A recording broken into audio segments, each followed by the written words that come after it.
வாழ்க்கை வாழ்வதற்கு நாம் எல்லாரும் ஒன்றா இணைஞ்சு ஒரு வலைப்பின்னலில் வாழ்கிறோம்னு சொன்னேன். ஆனால் நம்ம எல்லாரோட வாழ்க்கையும் ஒரே மாதிரி இருக்கிறது இல்லை. ஆளுக்கால் வித்தியாசமாக வேறுபாடாக இருக்கு. ஏனென்று யோசிச்சிருக்கிறீங்களா? வாங்க பார்க்கலாம். வணக்கம், நான் உங்கள் டிகே. எண்ணங்கள், இந்த எண்ணங்கள் எப்படி இயற்கைக்கு எனர்ஜியை கொடுக்குது? நாம் நினைக்கிற இந்த எண்ணங்கள் தான் இந்த உலகம் இயங்குறதற்கான ஒரு எரிபொருளாக பயன்படுது.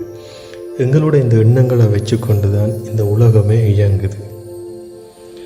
எண்ணங்கள் மனிதனுக்கு மட்டும் வாரதில்லை, இந்த உலகத்தில் உள்ள அனைத்து உயிரினங்களுக்கும் ஒரு எண்ணம் வரும்.